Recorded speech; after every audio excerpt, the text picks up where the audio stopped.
नयो लागत। ऐसो भ्रम होत मैं कब हूं न देखोरी।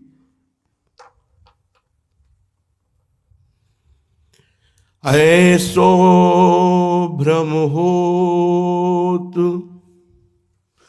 मैं कब हूं देखो नरी।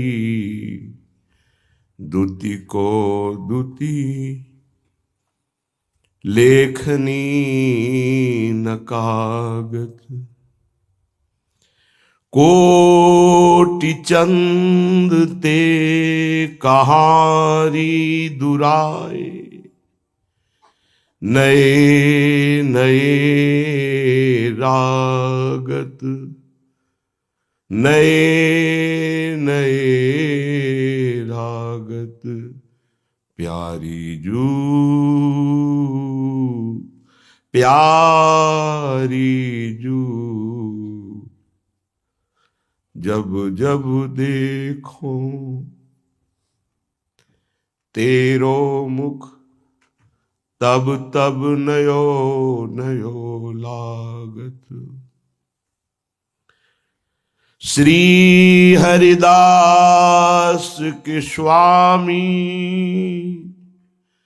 श्याम कहत काम की शांति। न होई त्रपित रहो निस दिन जागत। न होई रहो न होई त्रपित रहो निस दिन जागत। प्यारी जू जब जब देखो तेरो मुख तब तब नयो नयो लागत। तब तब नयो नयो लागत। उपासना उपास्य देव में पूर्ण आत्मसमर्पण समस्त उपासकों के जीवन में जब कोई दृढ़ निश्चय करता है कि मुझे भगवत प्राप्ति करनी, भगवत साक्षात्कार करना है, या तो कोई भारी भय उपस्थित हो जाता है माया के द्वारा, या कोई भारी प्रलोभन उपस्थित होता है। दोनों में प्रार्थना है उपासक पहचाने कि ये विघ्न है ना कि सत्य है। वो सत्य नहीं है, ना प्रलोभन और ना भय। पूज्य भाई जी महाराज ने जब निर्णय किया हृदय से कि अब सब कुछ त्याग करके एकांत में निरंतर प्रिया प्रीतम का भजन करेंगे, तो उसी बीच में एक बहुत अरब खरबपति धनी आए और भाई जी से पूर्व परिचय था। उन्होंने कहा, भाई जी आज भगवान ने मुझे प्रेरित किया है। क्या? बोले सर्वस्व आपको देने का। अब मेरे से संभाला नहीं जाता है, खूब अरबों खरबों का धन है, ये सब आप स्वीकार कीजिए, बस आप देखते रहिए। जो मैं नहीं देख पा रहा हूं, अब मेरी सामर्थ्य नहीं, आप इसे संभाल लीजिए। व्यापार, बड़ी बड़ी फैक्ट्रियां, बस आपको बैठे रहना है, आपका सर्वस्व है। भाई जी मुस्कुराए कि माया की चाल है। उनका नहीं भाई, मेरा निश्चय अटल है। मैंने निश्चय किया है कि अब सर्वस्व त्याग कर केवल प्रभु का भजन करेंगे। गया, तूफान आया था माया का, प्रलोभन खत्म। भयावह भी बड़ी परिस्थिति आती है, कभी शरीर की, कभी बाहर विषम परिस्थिति, माया फंसा लेती है, बड़ा भय उपस्थित करती है। शरीर रोग से ग्रसित हो जाना, बाहर विपत्ति हो जाना, परिवार रिश्तेदारों का प्रतिकूल हो जाना, ये माया का षड्यंत्र है। उपासक निश्चय कर लेता है जबकि भगवत प्राप्ति करना है तो हमने मृत्यु का वर्ण कर लिया। बहुत ध्यान से समझना, तभी चल पाओगे। मृत्यु का वर्ण कर लिया, अब मर चाहे जाऊं, प्रभु को नहीं छोड़ सकता। चाहे शरीर छूट जाए, सब संबंध छूट जाए, दूरादपाश स्वजनान, स्वजन छूट जाए, उपासक यहां कमजोर पड़ जाता है। या तो प्रलोभन उसे परास्त कर देता है, या फिर कहीं ये हमारे स्वजन संबंधी दूरादपाश जिनको आचार्य चरण कह रहे हैं, कहीं ये नाराज ना हो जाए, कहीं ये असंतुष्ट ना हो जाए। नहीं, जब हमने सप्तज हरिभज ये सूत्र स्वीकार किया है, अब नहीं।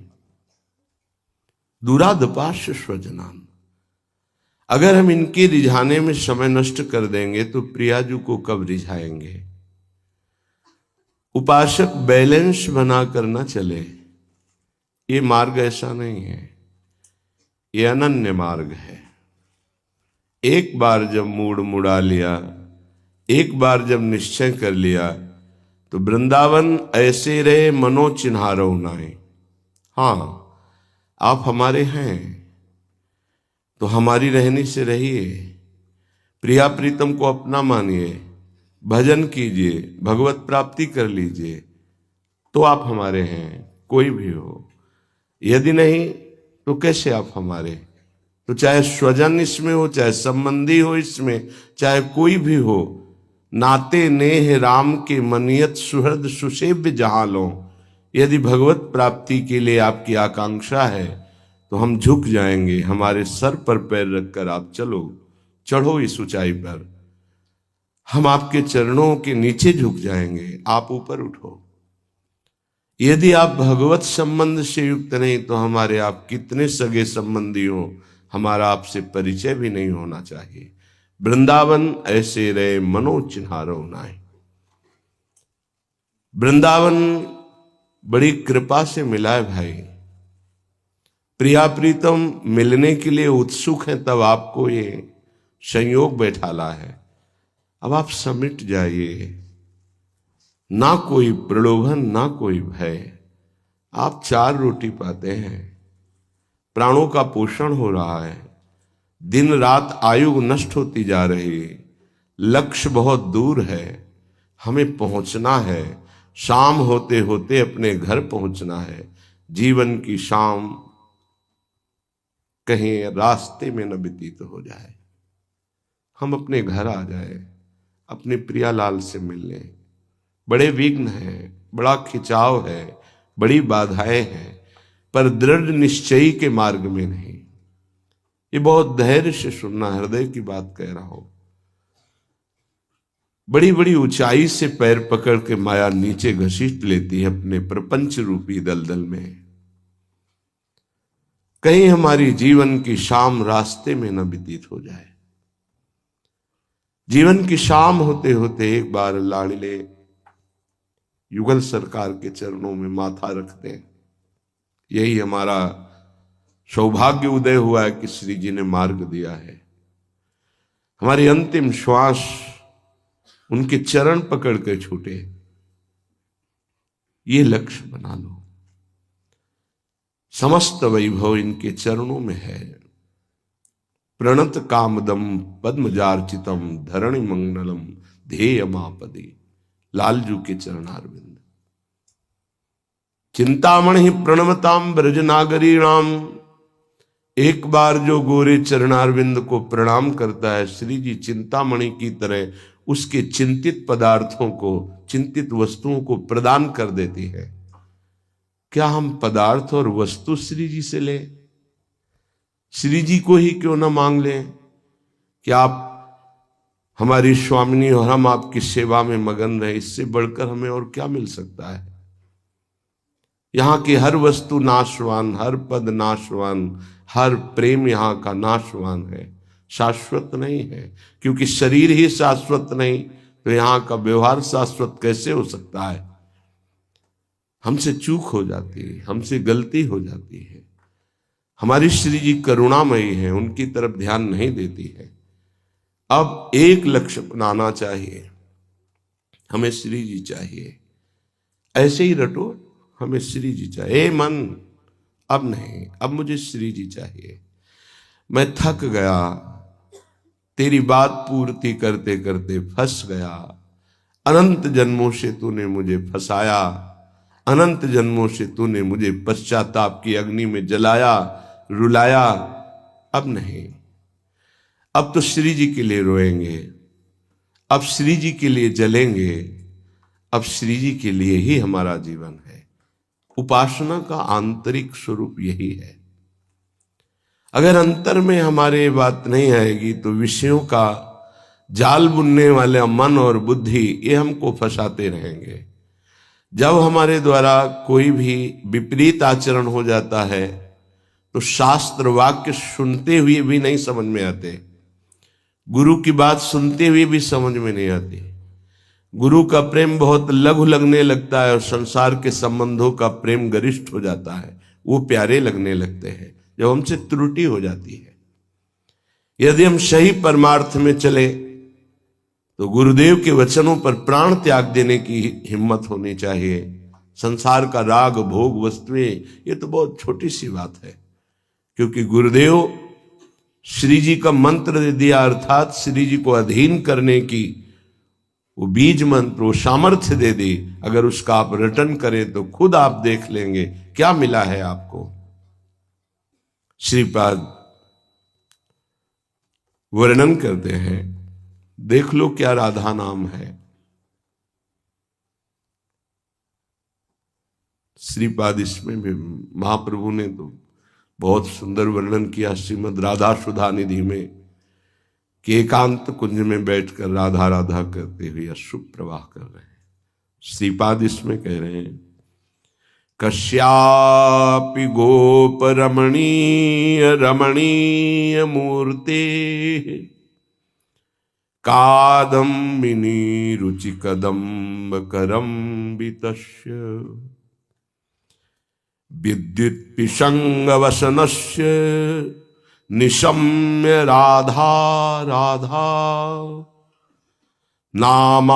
नामादिमक्षरमपि क्षरदास्यमीक्षे।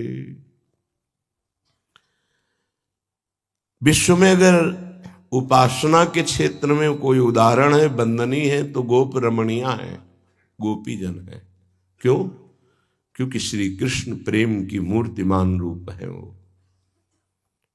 वंदे नंद ब्रज स्त्रीणाम पाद रेणुम भीक्ष्णसा।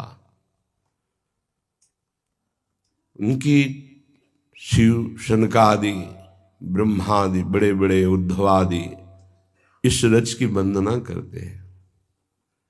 याशाम हरि कथोद्गीतम पुनाति भुवनत्रयम, तीनों लोकों को पावन करने वाली इनकी चर्चा है गोपी जनों की। इनकी चरण रज बड़े बड़े महापुरुष वंदना करते हैं। ऐसे गोप रमणियों के भी परम रमणीय सौंदर्य वाले श्री लालजू महाराज बिजली की भांति अद्भुत कांतिवान पीतांबर धारण किए हुए हैं। विद्युत पिशंग वसनस्य, पीत वर्ण और बिजली की सी कांति। वो कदम्ब वृक्ष के नीचे डाल पकड़ के कदम्ब की शिथिल है और उच्चारण कर रहे हैं, राधा राधा राधा राधा राधा आदि अक्षरमपि क्षरदास्य मीक्षे। राधा अशुभ प्रवाह कर रहे हैं, एक एक श्वास में से राधा राधा राधा और अशुभ प्रवाह कर रहे हैं। ये राधा नाम स्वयं जिनका नाम पूरे जगत के भगत जपते हैं वो प्रभु। विद्युत पिशंग वशनस्य निशम्य राधा राधा नामादि मक्षरमपि छरदास्य मीक्षे। इस नाम का अक्षर अक्षर स्वाद लेना तो लालजू ही जानते हैं। जपत हरि विवश, कैसे जप रहे राधा राधा? विवश हो गए, प्रेम विवश। जपत हरि विवश तव नाम प्रतिपद विमल, मनुष्य तव ध्यान ते निमिष नहीं टरे हो। ये राधा नाम वृंदावन की कृपा से, रसिकों की कृपा से हमें श्रवण और कथन करने का सौभाग्य मिलता है। नहीं आप राधा बोल भी नहीं सकते। ये लालजू के हृदय का गुप्त धन है। शुकाचार्य जी ने इसीलिए एक बार भी राधा नहीं भूला, क्योंकि 7 दिन की आयु है परीक्षित की। 7वें दिन तक्षक डसेगा और उनका कल्याण करना है। अगर एक बार भी राधा बोल देते तो भाव समाधि लग जाती इनकी। ताते स्त्री सुख प्रगट कियो नहीं, जान सार को सार परम धन राधा नाम आधार। ये बड़ा सौभाग्यशाली उपासक है जो इस बात पर विश्वास कर लिया है कि हमको हरि की असीम कृपा मिली तब राधा नाम मिला। लालजू कहीं ना कहीं अत्यंत प्रसन्न है तब हमें राधा नाम जपने को मिलता है। लाल रंगीलो गाइए ताते प्रीति रंगीली पाई। प्रियाजू के नाम की प्रीति, प्रियाजू के चरणों की प्रीति, ये हरि हम पर बहुत प्रसन्न हो गए। किस नाते से प्रसन्न हुए पता नहीं, किस सद्गुण से प्रसन्न हुए पता नहीं। ऐसा कोई सद्गुण तो है नहीं, बस अहेतु की कृपा। उन्होंने अपने हृदय धन से राधा किशोरी के चरणों का आश्रय और नाम दे दिया। सच्ची मानिए, अब कुछ मांगने की जरूरत नहीं, बस इसका स्वाद लेने की जरूरत। जो हमें मिल गया है बहुत बड़ी चीज मिली है, हम इसका स्वाद लें बार बार बार बार। हम लोग व्यवहारिक धरा के होने के कारण उनके ना हृदय की बात समझ पाते हैं, ना प्रगट में वो बोलते हैं, ना उसकी बात समझ। उत्तम साधक तो यही कि रुचि के अनुसार चले, बहुत जल्दी लाभ मिल जाएगा।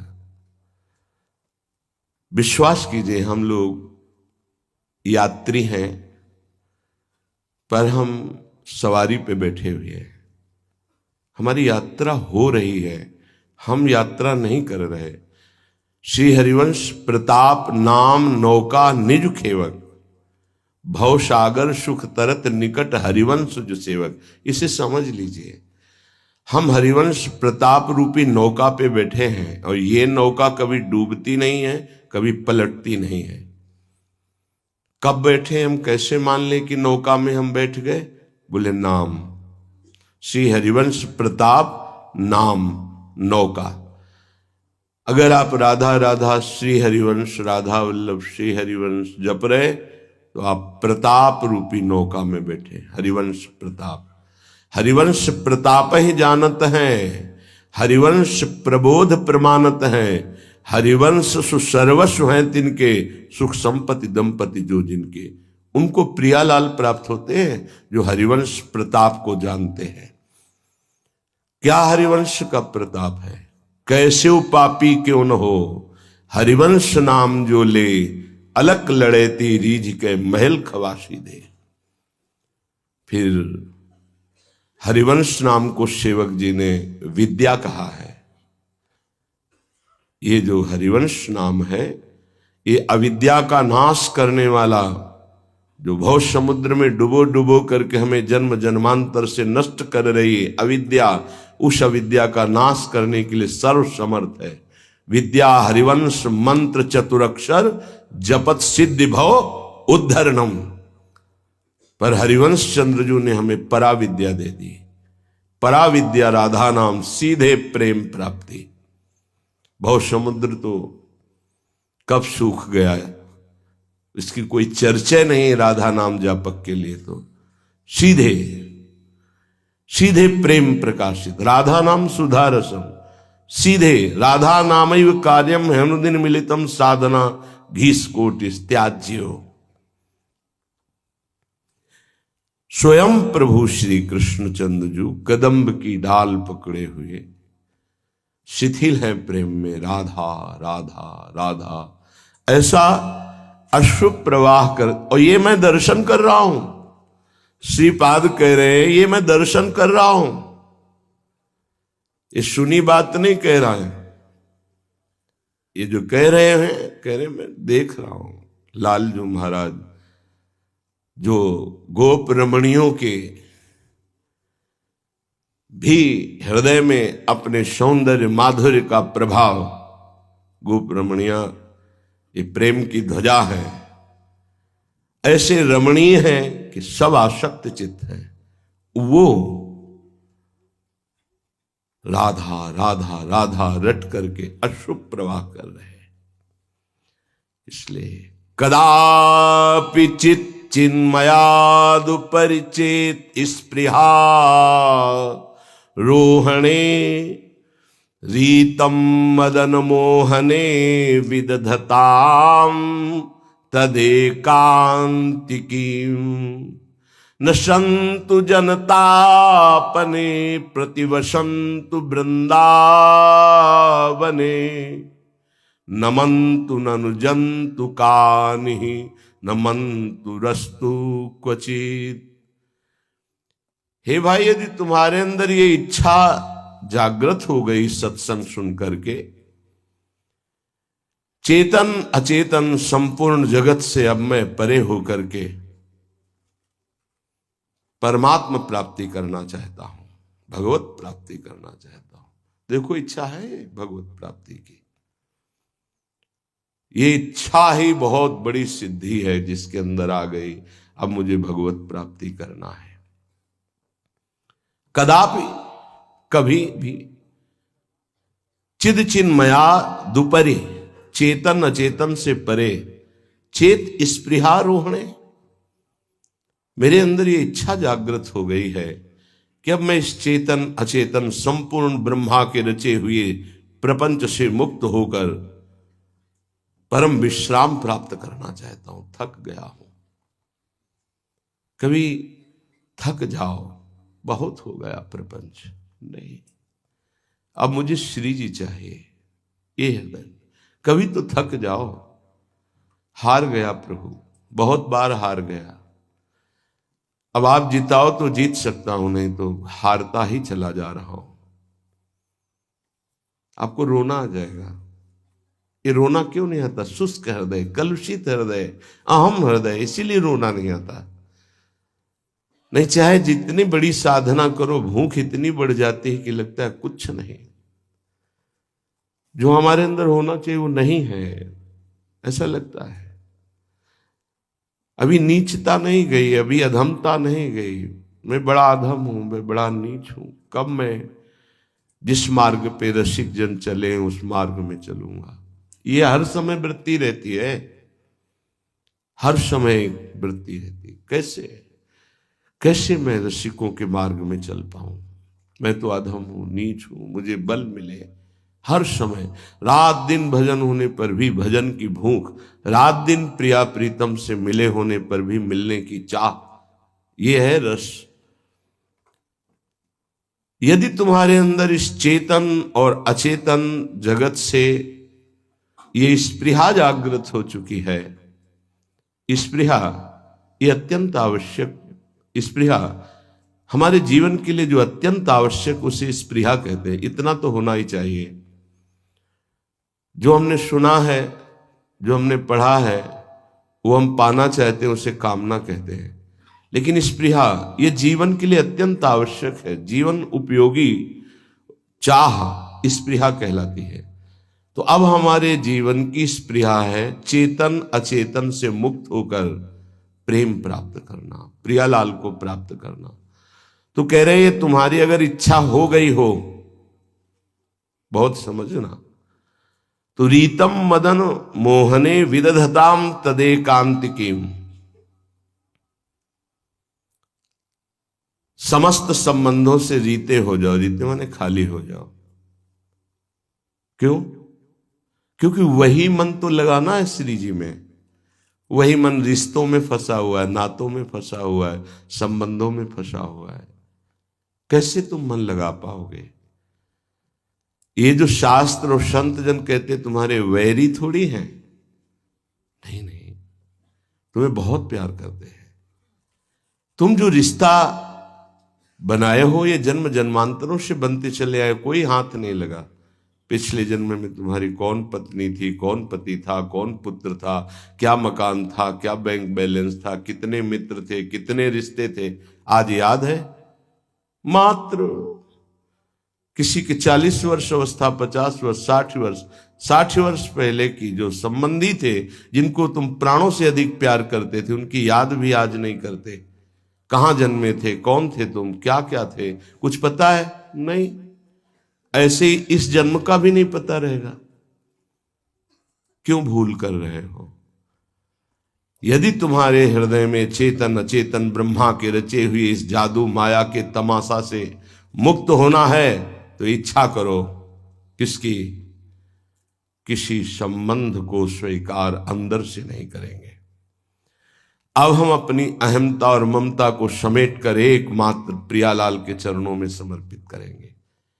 यही देख करके बार बार आपको समझाया जाता है, ए भाई चूक मत करो। किसी से वैर थोड़ी है, द्वेष थोड़ी है। कोई संत यदि आपसे बात करता है तो आपके ऊपर कृपा नहीं, क्यों बात करेगा? क्या लेना है? आपको लगता है हमारे द्वारा कुछ चलता है, हम कुछ है? नहीं नहीं, भ्रम मत करिए, कोई भ्रम मत करिए। आपके लिए वो आपसे बात करते हैं, आपके कल्याण के लिए आपसे बात करते हैं, आपके कल्याण के लिए वो आपको डांटते हैं, आपके कल्याण के लिए आपको दुलार करते हैं। दोनों बातें समझ लीजिए। जो लाडली लाल में चित्त लगाए हुए हैं उनको कहीं किसी सुख की आकांक्षा नहीं। सच्चाई से समझ लीजिए। अगर वो सुख का कहीं खेल खेलते तुम्हें नजर आ रहे हैं, वो तुम्हारे लिए, तुम्हें दुलार कर रहे हैं, निकल चलो। तुम्हें डांट रहे हैं, निकल चलो। तुम्हें प्यार कर रहे हैं, निकल चलो। तुम्हारे मन को अपने प्यार में फांस करके श्री जी के चरणों में समर्पित कर देना, यही काम है। ये सब संतों का यही कार्य है। तुम्हारे संसार के प्यार में फैले हुए मन को समेट कर अपनी वाणी, अपने प्यार के बल से उसे प्रियालाल के चरणों में समर्पित कर देना। पर आपके अंदर ये चाह हो जाएगी, तभी आप उस प्यार को समेटने में सहयोग दे पाएंगे। मुझे अब इस ब्रह्मा के रचे हुए माया से मुक्त होना है। पर आप तो इन्हीं खिलौनों में राजी हैं, और जब इन खिलौनों से मन को हटाने की बात कही जाती है तो आपको बुरा लगता है। आपसे जिसे कहा जाता है कि अब आप ऐसे रहिए, मनो चिन्हारो नाय, तो आपको लगता है कि हमारे संबंधों में प्रहार कर रहे हैं। तुम्हारे संबंध जितने हैं इनका प्रहार पहले हो चुका है काल के द्वारा, तुम इनको नहीं रोक पाओगे। काल पहले ही काट चुका है सारे संबंध। बस तुम संबंध का राग लेकर के यहां से जाओगे, दुर्गति हो जाएगी। और संबंध को प्रियालाल के चरणों में समर्पित करके जाओगे तो सदगति हो जाएगी, अनुराग हो जाएगा।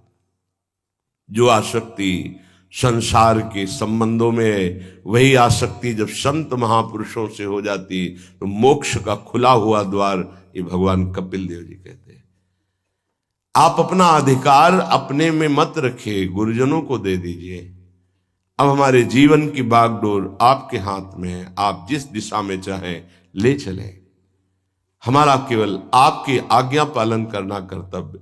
तो कह रहे कदापि चिन्मयादुपरि चेत स्पृहा रोहिणे। यदि तुम्हें इस चेतन अचेतन जगत से मुक्त होने की इच्छा जागृत हो गई है तो पहला, स्नेह का संबंध किसी से मत रखिए।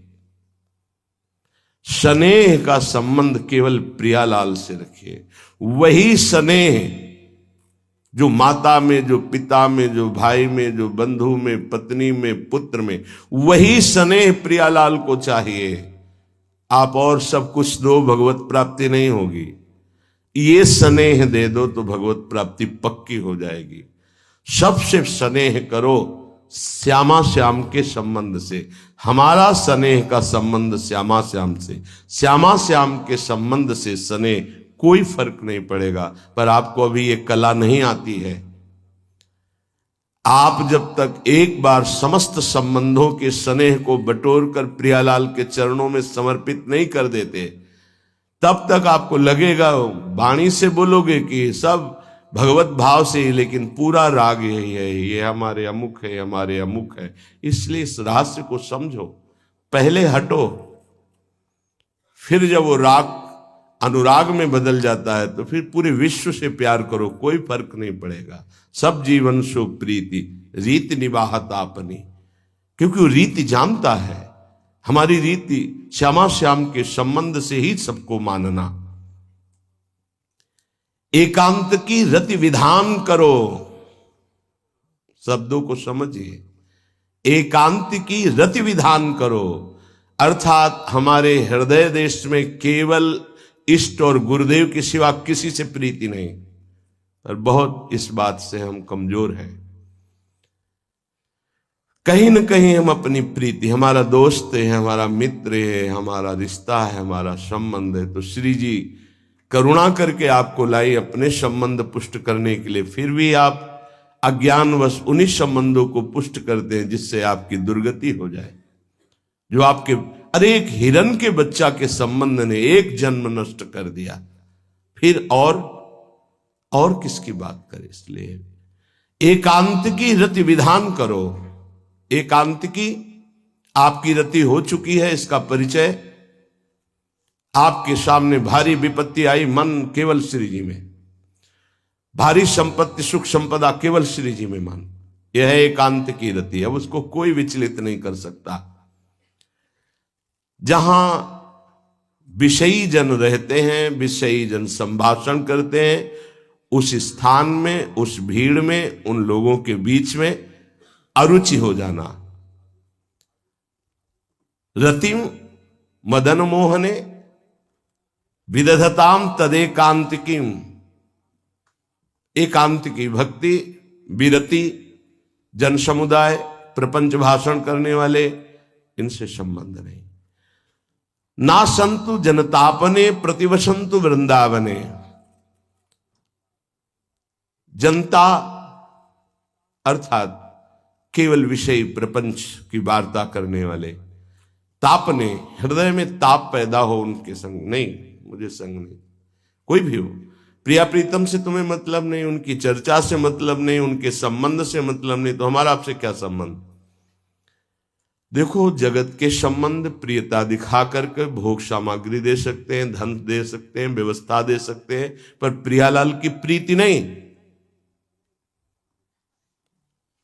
पूज्य श्री रघुनाथ दास गोस्वामी जी जब अपने गृह का त्याग करके महाप्रभु चैतन्य देव की शरण में गए, तो 2-3 दिन जो महाप्रभु को भिक्षा आती थी उसी से महाप्रभु दे देते।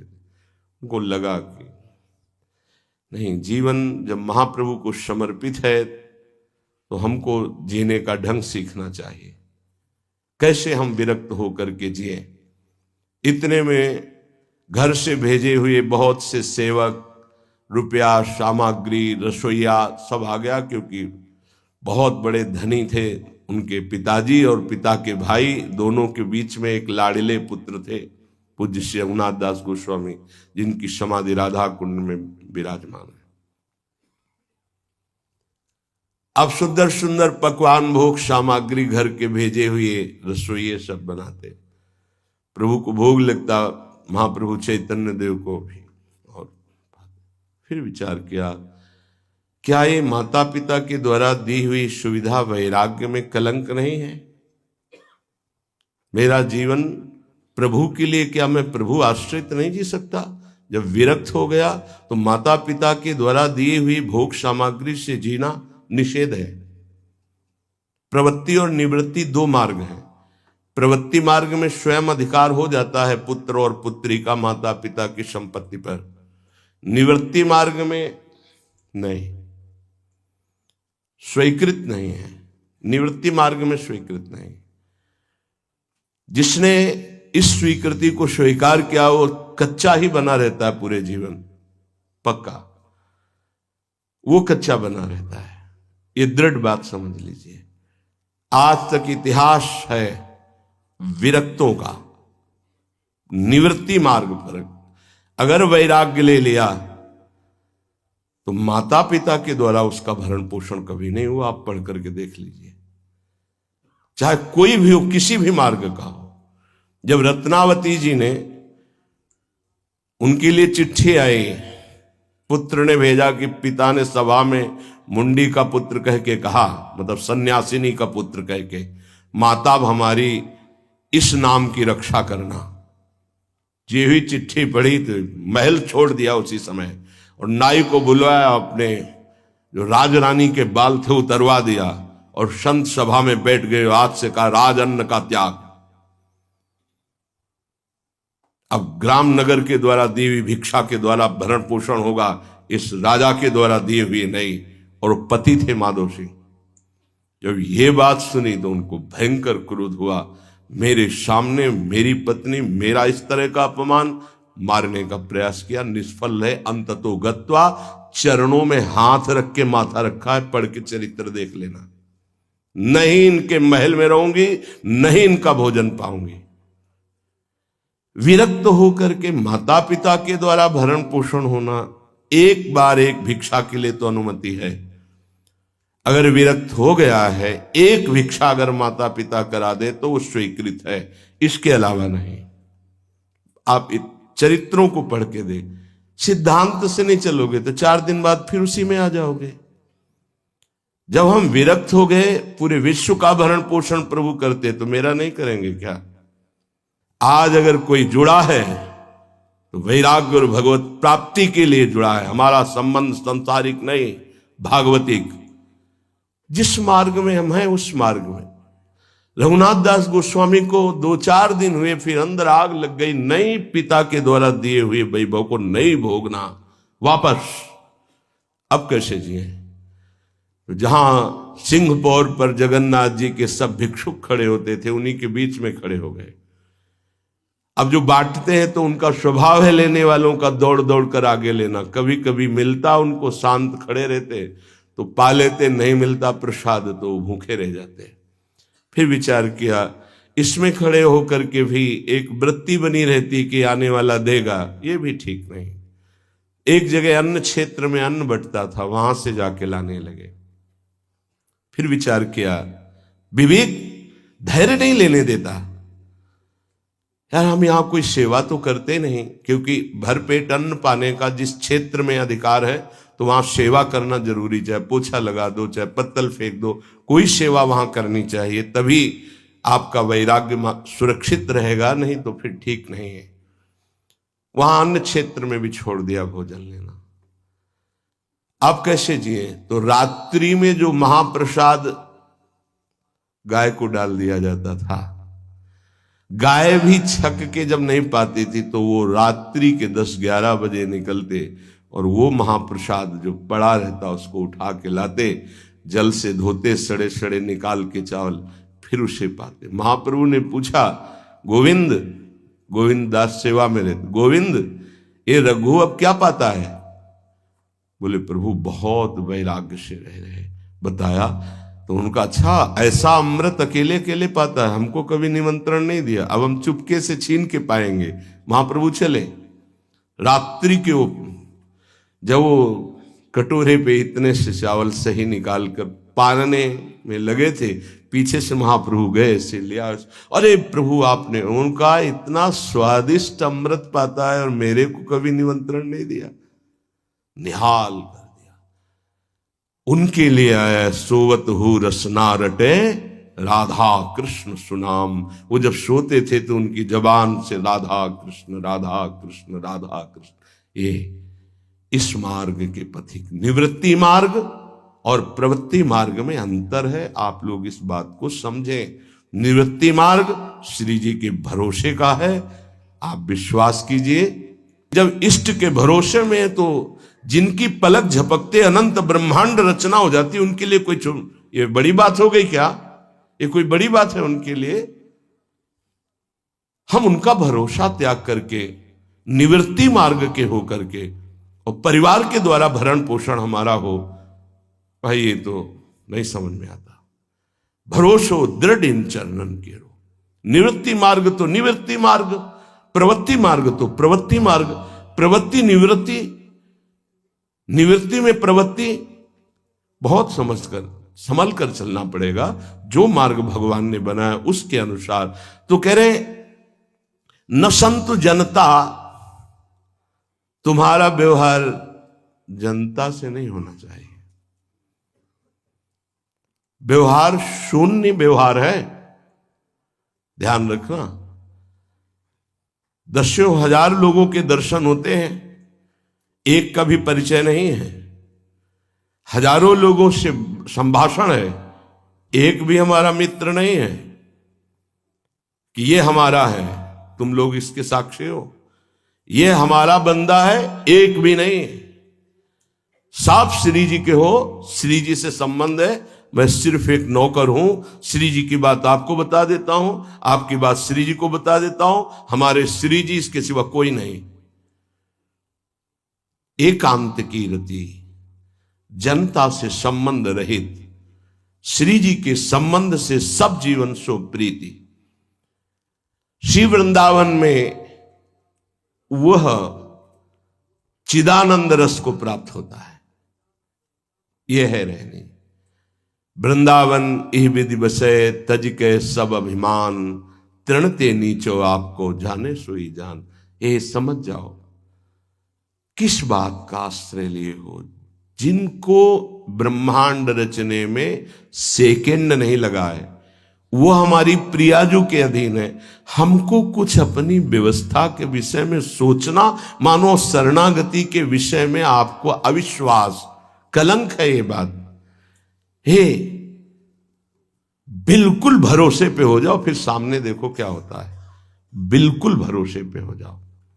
गुरुजनों ने कभी भी अन्य आश्रय नहीं होने दिया, कभी भी अन्य जगह जगह बचाते। वो जानते हैं कि अन्य आश्रय, धन का आश्रय, वस्तु का आश्रय, व्यक्ति का आश्रय, ये तुमसे सच्ची बताते हैं। गुरुजनों की कुछ बातें बाद में समझ में आती, पहले समझ में नहीं आती। केवल श्री जी का भरोसा रखो, जिसने आज दिया है वही कल देगा। जब गुरु जी को कोई कहता कि कभी काम में आ जाएगी ये वस्तु, रख लो, तो बोले इसी को मिटाने के लिए बाबा जी हुए हैं। जब कभी काम में आनी होगी तो तुरंत श्री जी भेजेंगे, हम इसको पहले से क्यों रखें। ये हमें चाहिए कि केवल श्री जी का आश्रय लेकर वृंदावन वास हो। देखना कितना आनंदित रहोगे। फिर रोना आता है, तुम्हारे आंसू फिर निकलेंगे। जब आप एकांत में होंगे, आपका कोई नहीं होगा और आपकी परिस्थिति विपरीत होगी, तब जो शरणागति होती है वही भगवत प्राप्ति कराती है। जब तक विपरीत परिस्थिति नहीं आएगी तब तक शरणागति परिपक्व नहीं होगी। बात लिख लीजिए, चाहे वो द्रौपदी जी हो, चाहे गजराज गजेंद्र जी हो, चाहे कोई भी हो। जब ऐसी विपरीत परिस्थिति आए कि कोई भी सहयोगी नहीं रह गया, तब शुद्ध शरणागति और भगवत साक्षात्कार। उस दिन के लिए तैयार रहो और मांगो कि हमारी आसक्ति का नाश करने के लिए परिस्थिति ऐसी दे दो प्रभु कि सिर्फ आप पर दृष्टि हो, सिर्फ आप पर, ना कोई हमारा, नाम किसी के, सिर्फ आप। मेरे तो गिरधर गोपाल, दूसरों न कोई। बात समझो, सत्संग की बात को समझो, परमार्थ की बात को समझो। तो जब कोई हमारे जीवन में प्रश्न आता तो जो नील चादर ओढ़े हुए विराजमान है, उनकी चादर की तरफ देखते, आकाश की तरफ। बाहर निकलकर आकाश की तरफ देखते। तत्काल उत्तर मिला है हमको, तत्काल भाग, यहां से भाग। झोला टांगा, रात्रि में भागे, जब भागे तब रात्रि में भागे। भागो भागो भागो, भागते भागते अब पायो परम विश्राम। अब वृंदावन, श्री वृंदावन विश्राम, सब सोहित निष्काम मत, श्री वृंदावन विश्राम। हे, भागते रहो, संबंधों से भागते रहो, आश्रयों से भागते रहो। एक आश्रय केवल हरि गुरु का, बस एक विश्राम स्थल। जैसे आप रखो, जैसे आप रखो, हम उसी में राजी हैं। समस्त प्राणियों को वृंदावन के नमस्कार बुद्धि से देखो। देखो यहां की रहनी, वृंदावनी विधि बसे तज के सब अभिमान, तृणते नीचो आपको जाने सोई जान। तृण से नीच अपने को जो जानता है सबको नमस्कार करेगा। और सच्चाई में देखो तो ऐसा ही है, कुछ नहीं है, कोरा अहंकार केवल है। क्या है हमारे अंदर? कुछ नहीं। अगर गुरु कृपा न हो, प्रियालाल की कृपा न हो तो कुछ नहीं। हाथ उठा के कहते हैं कोई बल नहीं है। बल है तो वो है, नहीं तो वो नहीं, तो कुछ बल नहीं। क्या बल है? आप देखो, अंदर से देख लो बैठ के, तुम्हारे अंदर क्या बल है। फिसल कर गड्ढे में गिरने का तो बल है, लेकिन गड्ढे से निकलने का बल तो नहीं है। फिसलने में क्या बल? फिसल कर गिरने का तो है, लेकिन गिर के संभलने का बल ये केवल गुरु का बल है, ये केवल इष्ट का बल है। इसलिए श्री धाम वृंदावन का आश्रय और वास स्वीकार करो।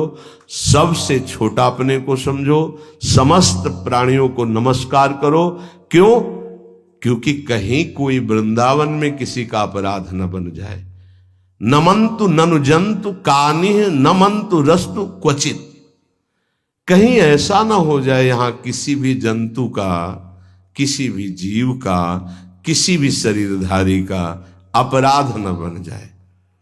अगर वृंदावन में कोई अपराध ना बनने पावे और सबको हम नमस्कार करके रहें और श्री जी का केवल भरोसा रहे, तो आप चमत्कार देख लेंगे। अध्यात्म आपके अंदर प्रकाशित हो जाएगा।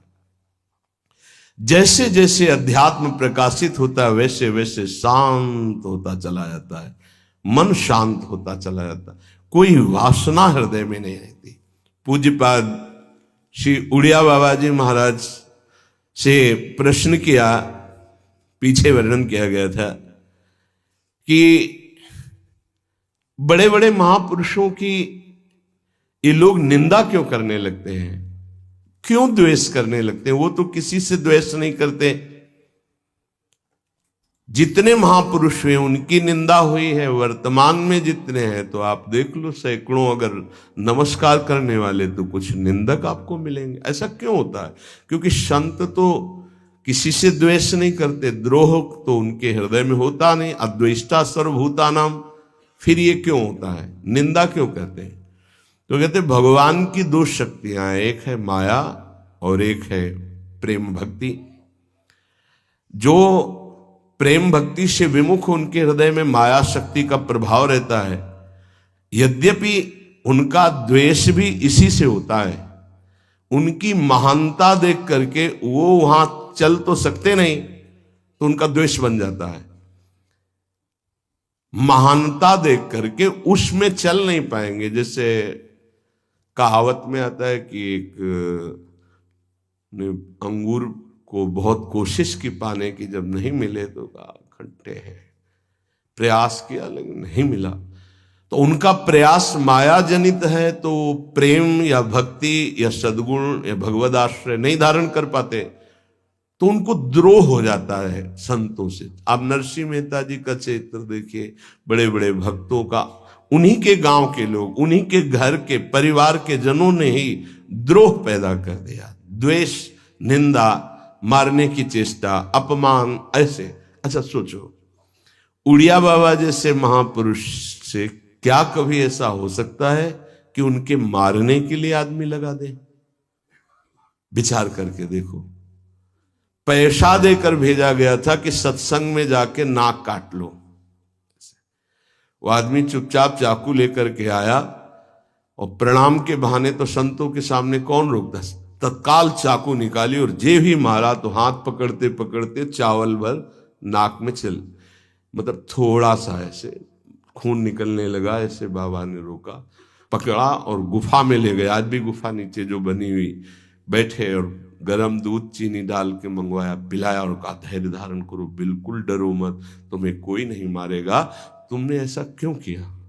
तो रो पड़ा संत कृपा देख के और कहा बाबा मुझे इतने 1000 रुपये देने की बात कही गई थी कि बाबा मैं गरीब आदमी हूँ, पैसे के लोभ से बुद्धि मारी गई। उन्होंने कहा बस तुम ऐसे नाक में चाकू मार देना ऐसा। बाबा ने कहा कोई बात नहीं, कहाँ से आए हो? बोले हाथरस के हैं। बाबा ने ये नहीं पूछा कि किसने भेजा है। चतुरता इस बात की कि सब शिष्य थे, अगर ये पता चल जाए कि किसने तो उससे द्रोह हो जाएगा ना, बस इतना पूछा था क्यों तुमने ऐसा किया? तो बोले मुझे पैसा दे। ये नहीं पूछा किसने किया, क्योंकि उससे द्वेष हो जाएगा। अपने शिष्यों से कहा शपथ है हमारी, इसे डांटना भी नहीं और हाथरस की बस में सुरक्षित बैठाल करके आओ, चल जाओ। बोलो ऐसे महापुरुष को फिर बाद में लीला, द्वेष की हद हो गई, संसार द्वेष की सूली पे चढ़ा दिया, जहर पिला दिया। मीरा जी को जहर पिला दिया, प्रहलाद जी को क्या? क्यों ऐसा करते हैं लोग? बोले माया से आसक्त चित्त वाले जब भक्त को देखते हैं तो उनके अंदर गाली देने का मन होता है, जलन पैदा होती, स्वभाव ऐसा स्वाभाविक है। उनके हृदय में इतना द्वेष पैदा होता है कि वो दुष्ट हृदय कैसे इनकी हानि हो, बस ये सोचते हैं कैसे इनकी। बड़ा विचित्र खेल है। इस संतों के साथ क्यों? पलटू बाबा को अयोध्या में झोपड़ी में ही आग लगा दी आसपास से, ऐसा क्यों होता है? तो बोलिए माया शक्ति कि जिसके हृदय में माया का प्रभाव, मलिन हृदय होता है, वो संतों से स्वाभाविक द्वेष करते हैं, जो कि द्वेष के पात्र नहीं है। वो किसी से वो द्वेष नहीं करते। एक संत आप चरित्र उठा करके देखो, संतों से द्वेष करने वाले प्रत्येक महापुरुष के जीवन में देखा गया कि द्वेष करने वाले, और कोई कोई तो उन्हीं के पार्षदों के रूप में द्वेष करने लगे, उन्हीं के पार्षद बनकर उनकी खिलाफत करने लगे और उन्हीं के पार्षदों के द्वारा उनको सूली पर चढ़ाया गया। बड़ा विचित्र माया का खेल है। इसी से वो भक्तों की निंदा करते हैं और भक्तों से द्रोह करके अपना सर्वनाश कर लेते हैं। तो क्या इससे बचा जा सकता है? यदि भगवान का नाम जप करने लगे, भगवान का आश्रय ले ले, तो दृष्टि बदल जाएगी। आप देख लेना, दृष्टि बदल जाएगी। नाम जापक सहृदय होता है, वो घोर पापी पर भी प्यार करता है। लोग समझते नहीं उनके हृदय को। घोर पापी को भी वो प्यार करके भगवान से मिलाना चाहते हैं।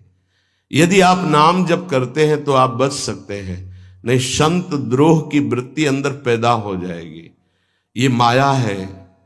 ये जहां किसी महापुरुष का यश सुन तो वही निंदा शुरू कर देता है, क्योंकि माया उसका पतन कराती है और भक्ति उत्थान कराती है। महाराज, जैसे गोपी जन अपने श्री कृष्ण प्रेम में डूबी थी, ऐसे कैसे डूबा जा सकता है? क्या किया जाए जिससे हम गोपी जनों की तरह प्रेम करने लगे अपने आराध्य देव से?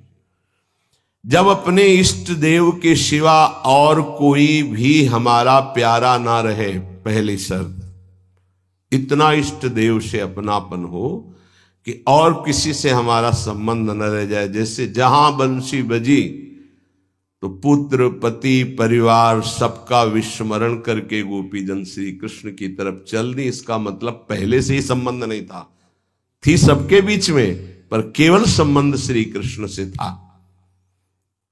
अनन्य प्रेम की प्राप्ति के लिए अब हम साधन बताते हैं।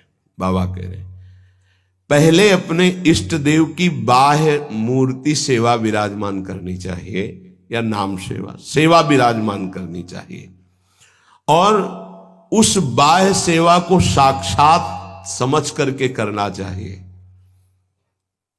साक्षात समझ कर, साक्षात विराजमान है ऐसा भाव। बाह्य पूजा के साथ साथ मानसिक सेवा का बहुत बड़ा योग है, और यह बाह्य सेवा से ही मानसिक सेवा प्रारंभ हो जाती है। सेवा तभी पूर्ण होती है जब आप पहले उसका चिंतन करेंगे। चिंतन नहीं करेंगे तो सेवा पूर्ण नहीं होगी, वास्तविक सेवा सही नहीं हो पाएगी। पहले आश्री जी को कौन सा पोशाक धारण कराना है, कौन सी पत्रावली करनी है, और कैसे केशपाश समा, आज कौन से कुंडल, अच्छा ऐसे कुंडल, ऐसे ऐसे, और आज भोग में क्या क्या, ये भोग में ऐसे श्री जी यहाँ विराजमान होंगी, ऐसे होगा, ऐसे छत्र होगा, ऐसे भोग लगेगा, पूरी मानसिक चिंतन होता है। फिर वो सेवा प्रगट में होती है, तो प्रगट सेवा ही मानसिक सेवा में पहुंचा देती है। पूज्य बाबा कह रहे, गोपीजनों की तरह प्रेम प्राप्ति के लिए सबसे पहले अपने इष्ट का चयन और इष्ट की अनन्यता, इष्ट की अनन्यता, इष्ट की अनन्यता में आ गया अपने इष्ट का नाम जपना, अपने इष्ट का मंत्र जपना, अपने इष्ट का ही गुणगान करना, अपने इष्ट के विषय में ही सोचना, ये सब आ गया। फिर इष्ट के श्री विग्रह की, मूर्ति की, छवि की, नाम की सेवा विराजमान करना, और जैसे गृहस्थ है तो जितने याम कर सके, जितना कर सके, लेकिन अगर विरक्त है तो 8 पहर की सेवा। हमारे पास और कोई काम नहीं, हमारी जिम्मेवारी है 8 पहर की सेवा। बाह्य पूजा, मानसिक पूजा, दोनों साथ साथ चलती हैं उपासक की। ध्यान दे करके अगर आप सेवा करोगे तो देखोगे आपकी मानसिक सेवा होगी। आज वो वाली नथ पहनानी है, वो ऐसे धारण करानी है, हाँ आज इस रंग की पत्रावली, इस रंग की चोली, इस रंग के ऊपर चुनरी, और इस रंग का लहंगा, और ऐसे ये जो हो रहा है ना, ये मानसिक सेवा हो रही है, बहुत बड़ी चीज हो रही है।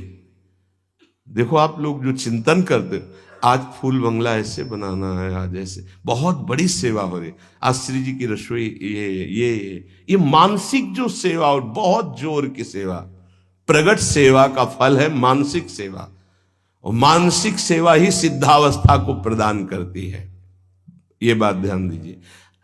और जो इष्ट का नाम मिला है वो केवल जबान से ही नहीं, चिंतन के साथ होना चाहिए।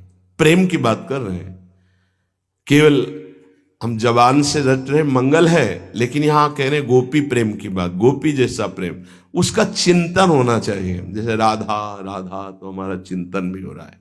बाह्य जप से बहुत समय लगेगा, जब बाह्य जप और आंतरिक चिंतन दोनों एक साथ होंगे, बहुत जल्दी वासनाओं का नाश होकर आनंद की उत्पत्ति होती है।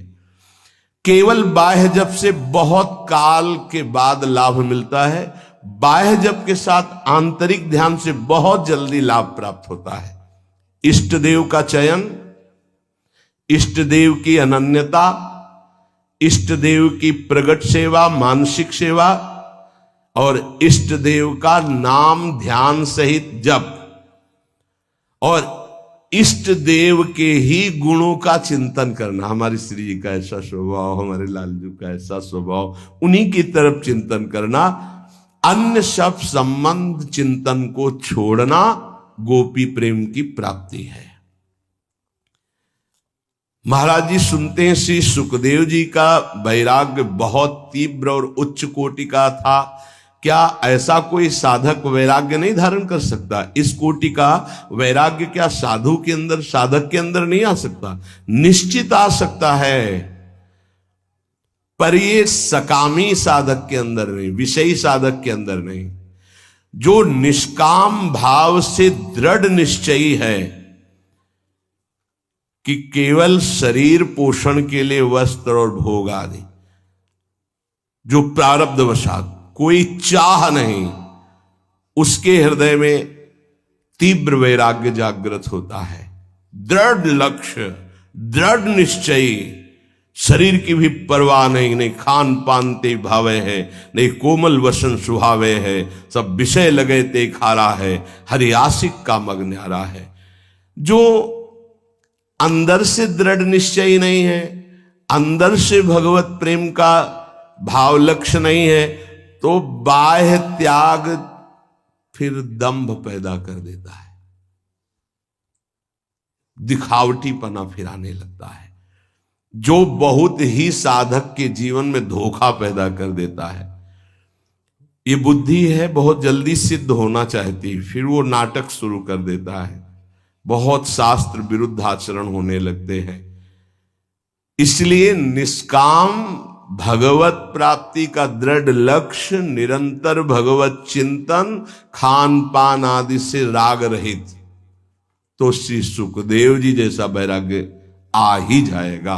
पूज्यपाद बाबा कहते ऐसा नहीं कि उनको जो वैराग्य था वो किसी को प्राप्त ही नहीं हो सकता। लाखों हो गए हैं, देखा थोड़ी सबने, लाखों हो गए, लाखों हैं, लाखों होते रहेंगे। ये भगवान की सृष्टि है। जैसे जड़ भरत जी की स्थिति आई, उनसे ऊंची ऊंची स्थिति के ज्ञानी महापुरुष देखे गए, उनसे ऊंची स्थिति के ज्ञानी महापुरुष देखे गए, पर चर्चा उनकी गाई गई है। भगवान ऋषभदेव जी के पुत्र है, लेकिन ऐसे लाखों जड़ भरत हो चुके, लाखों होंगे। ये भगवान की सृष्टि, ऐसे ऐसे महापुरुष ब्रह्मबोध संपन्न देखे गए, जिन बिल्कुल निरपेक्षता की मूर्ति, निरपेक्षता की मूर्ति। हाँ, जिस दिन से सन्यास हुआ कभी वस्त्र ही नहीं धारण किया, दिगंबर, गंगा जी का किनारा वही, और ऐसा सरल स्वभाव कि मतलब देखने से ऐसा लगता था देखता ही रहे कोई। ऐसे सब जटा, सब बाल, से दिगंबर बैठे हुए, वो भोला बालक जैसा चेहरा, वो तपस्या के धनी, बड़े बड़े धर्म सम्राट करपात्री जी आदि साष्टांग दंडवत करते। असनी गंगा किनारे स्वामी श्री अनंग बोधाश्रम स्वामी, सेनपुर स्वामी श्री मग्नानंद सरस्वती जी, नजफगढ़ श्री स्वामी ओंकारानंद, ये गंगा का किनारा ना, एक से एक महापुरुष, सिद्ध महापुरुष। पूज्य बाबा, ये भगवान की प्राप्ति भगवान की इच्छा पर निर्भर है या पुरुषार्थ पर निर्भर है? भगवत प्राप्ति भगवत इच्छा पर निर्भर है कि वो जिसको चाहेंगे मिल जाएंगे, या अपना भी कोई पुरुषार्थ है?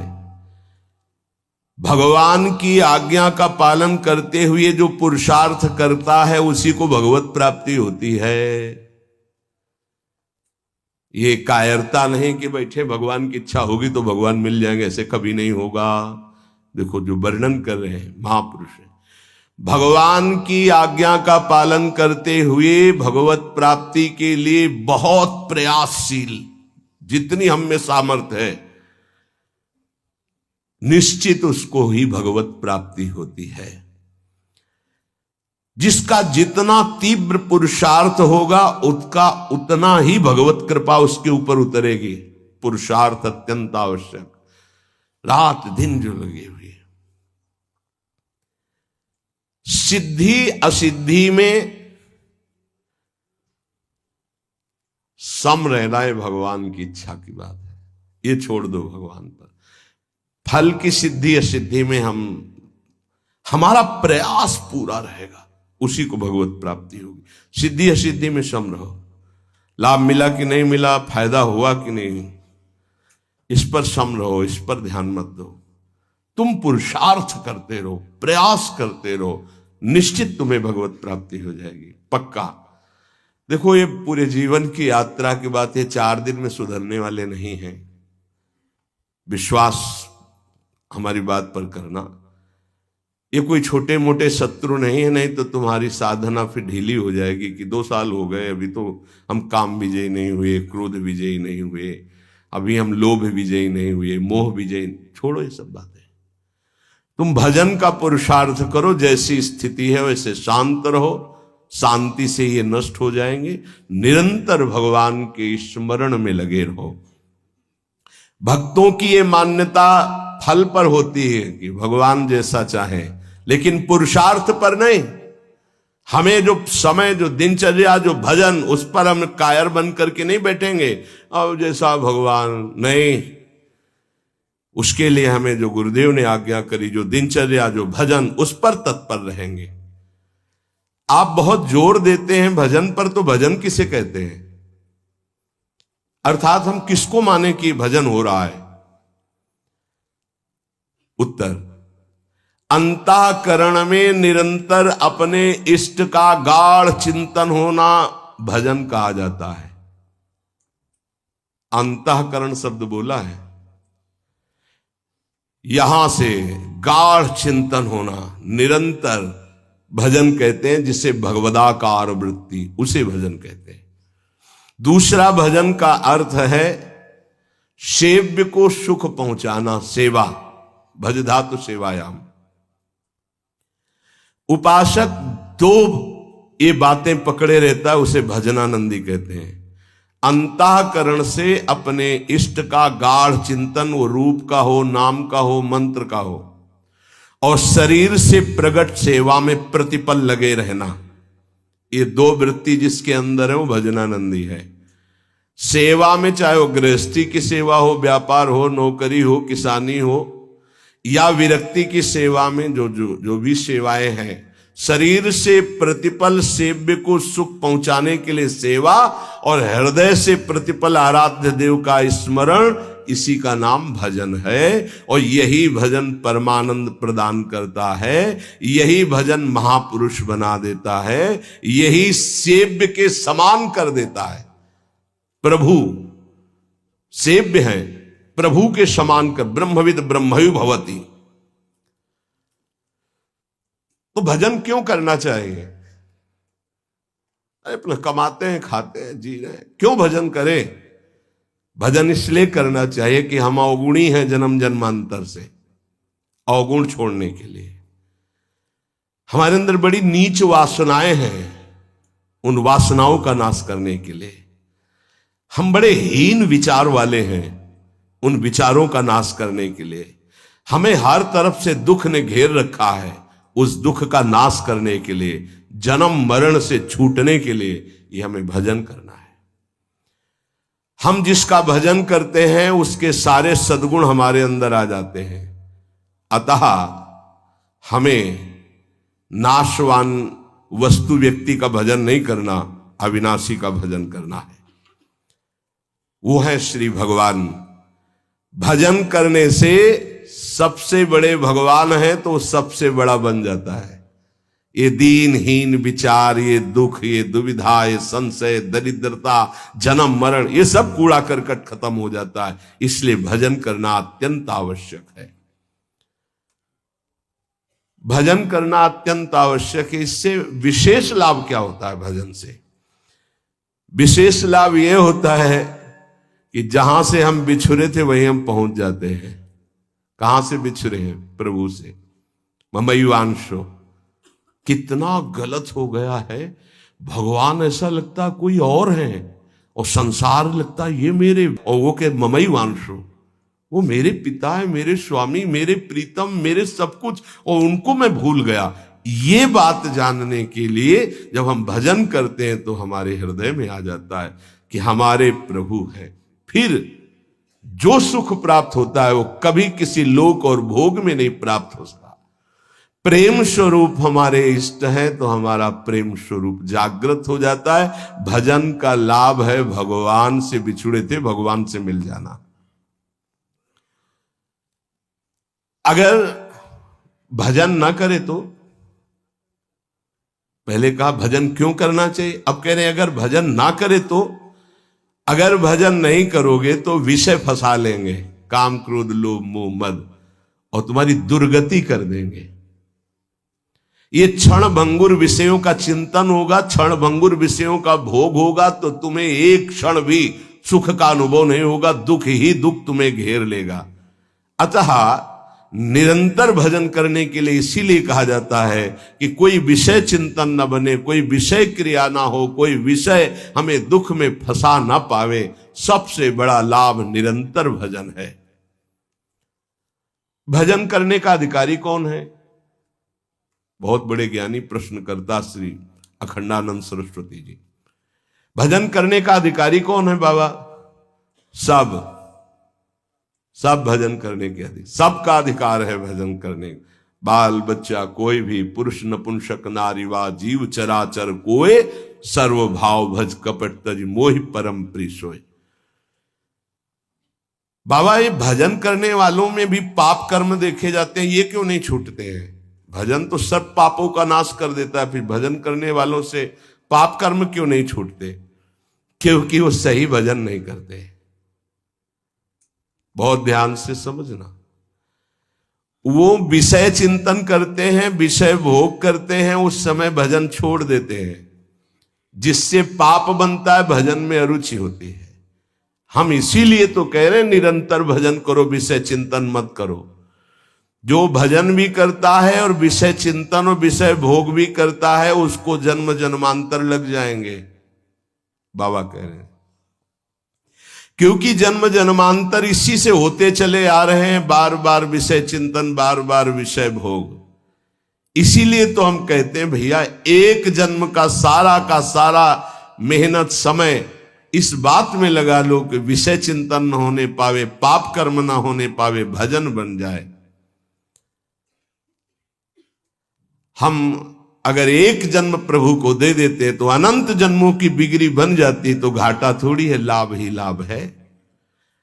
जितना समय भजन नहीं करेंगे उतना समय मन विषय चिंतन करेगा और आपके द्वारा पाप कर्म हो ही जाएगा। पाप कर्म होगा तो सबसे पहले गुरु में अश्रद्धा होगी, फिर इष्ट भजन में अरुचि होगी। ये उसका लक्ष्य। कहीं भी अपराध करो, वो पहले आपके गुरु संबंध को तोड़ेगा, तभी तुम्हारे ऊपर प्रहार कर सकता है। नहीं, गुरु कृपा पात्र पर प्रहार नहीं कर सकती माया।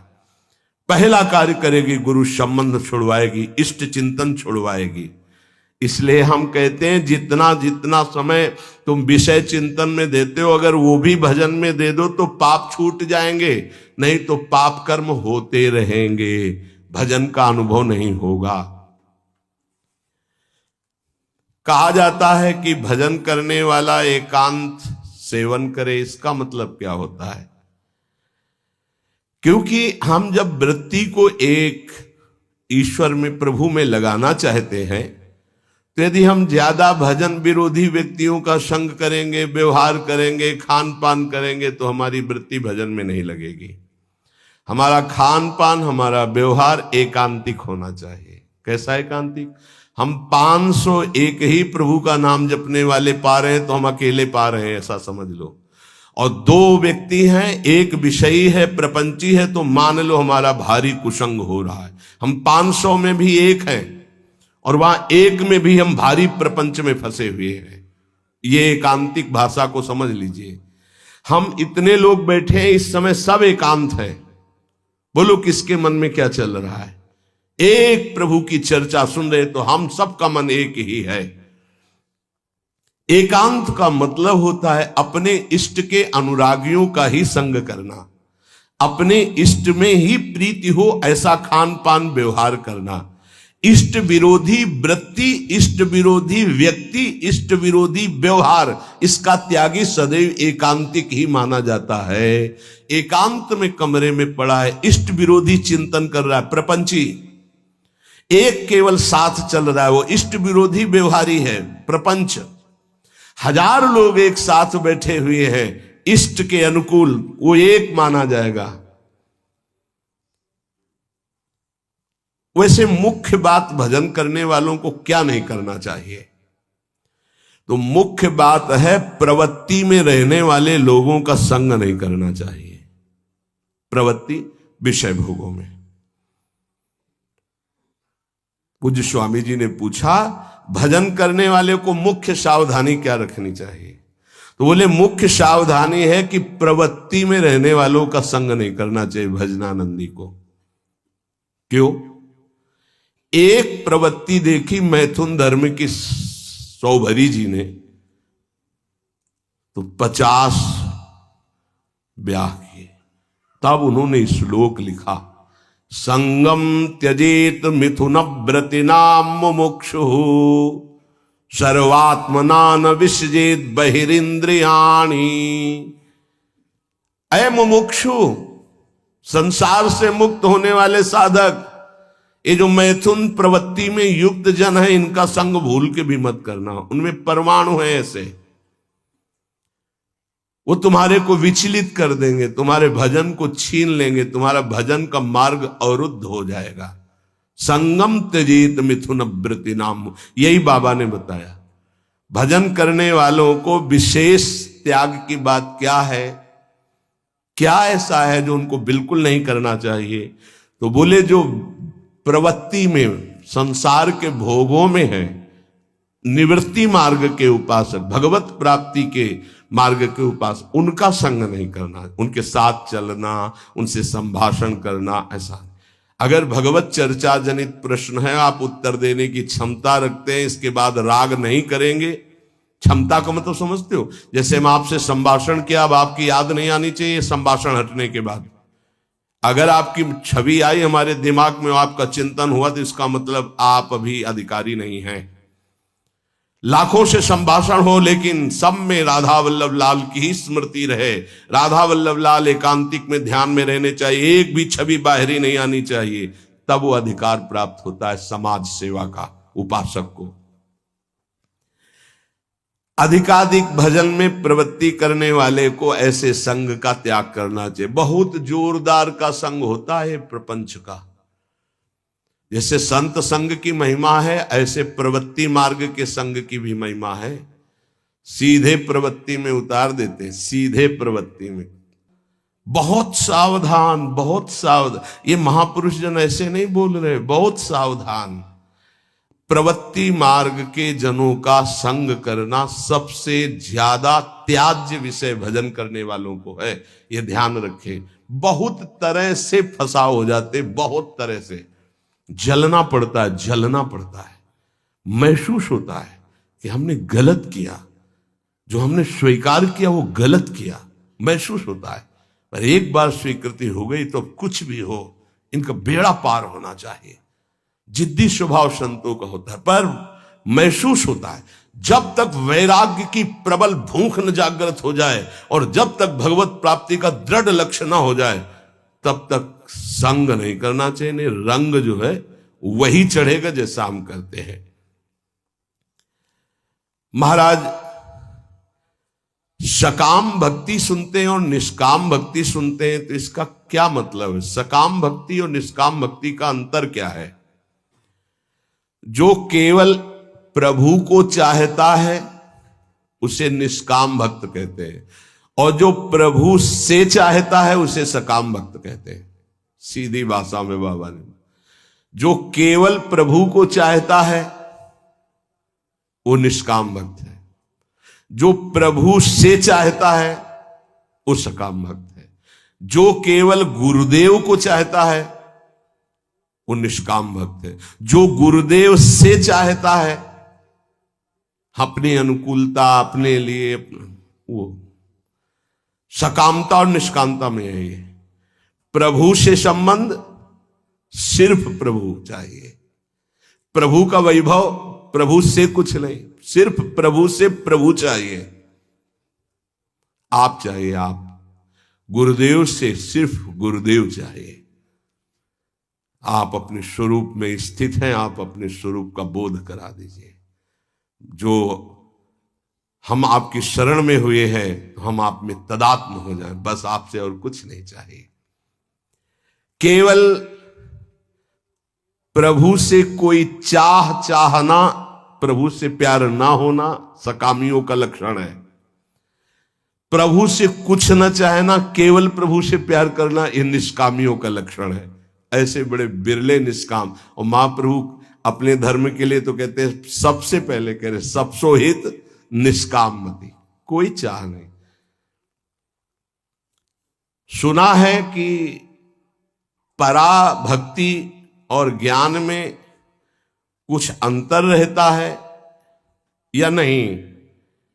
आपका क्या विचार है? क्योंकि पराभक्ति और ज्ञान दोनों अलग अलग है, पर है कैसे? तो हम तो नारायण स्वामी के विचार को ही स्वीकार करते हैं। पूज्य बाबा कह रहे हैं पराभक्ति और ज्ञान में तनिको नाही भेद, नारायण मुख्य प्रेम है, कहे संत अरुवेद। जब पराभक्ति को उपासक प्राप्त होता है तो उसमें शुद्ध ब्रह्म बोध भी रहता है और भगवत प्रेम भी रहता है। ये बड़े आश्चर्य की बात है। गीता जी में तो संकेत रूप में बोध को ही प्रधान कहा, ब्रह्मभूता प्रसन्नात्मा न शोचति न कांक्षति समा सर्वेषु भूतेषु मद भक्तिम लभते पराम। मेरी पराभक्ति का परम लाभ क्या हुआ कि ब्रह्मभूत हो गया। और बाबा नारायण स्वामी के दोहे से कह रहे कि पराभक्ति में एक चमत्कार विशेष ये होता है कि उसे ब्रह्मबोध भी हो जाता है, आत्मस्वरूप का बोध भी, और भगवत प्रेम भी हो जाता है। पराभक्ति और ज्ञान में तनको ना ही भेद, पर इतना है कि इसमें मुख्य प्रेम भगवदाकार भी रहता, स्वरूप बोध भी हो जाता है, जो पराभक्ति को प्राप्त हो जाता है। भगवत प्राप्ति के अनेक मार्ग हैं। एक पुरुष के द्वारा कई मार्गों में नहीं चला जा सकता, इसलिए साधक एक मार्ग का चयन कर ले और अपने गुरु प्रदत्त भजन भक्ति का विस्तार करे, आगे बढ़ाता चला जाए। इतना जरूर ध्यान में रहे कि भक्ति में विषय सुख नहीं है। अगर विषय सुख की आकांक्षा करेगा तो भक्ति अंतर्ध्यान हो जाएगी। ऐसा मान ले कि हमारे भाग्य में नहीं है, मान लो ना, पर बड़े भाग्य हैं, कोई भाग्यहीन थोड़ी हो। ये जो विषय सुख है ये तो पापियों को भी प्राप्त है। सुत दारा धन लक्ष्मी पापियों के घर होए, संत समागम हरि कथा तुलसी दुर्लभ। तो तुम्हारा दुर्भाग्य नहीं है, तुम उससे हंसने के लिए तैयार हो रहे हो, उसके साथ खेलने के लिए तैयार हो रहे हो जो बड़े बड़े मुनियों के भी ध्यान में नहीं आते। तुम्हारे भाग्य से नहीं है। ध्यान मुनि मन ध्यान धरत, थोड़ा अपने लक्ष्य की तरफ। और जब निकस कुंज ठाढ़े भय और भुजा परस्परंस, जब इनको तुम देखोगे तब कैसा होगा? आनंद समुद्र प्रिया प्रीतम। उपासक विषय सुख भक्ति में बहुत बाधक है। जिसको भक्ति की सिद्धि करनी है, प्रेम प्राप्त करना है, तो विषय सुख से बचना चाहिए। मन में लागी चटपटी कब निरखूं घनश्याम, तो नारायण घूल्यो सभी खान पान विश्राम। ये दोहा एक संत भगवान थे, गंगा के किनारे मिले थे, ये बार बार कहते थे, जो बड़ी मस्ती में गाते थे।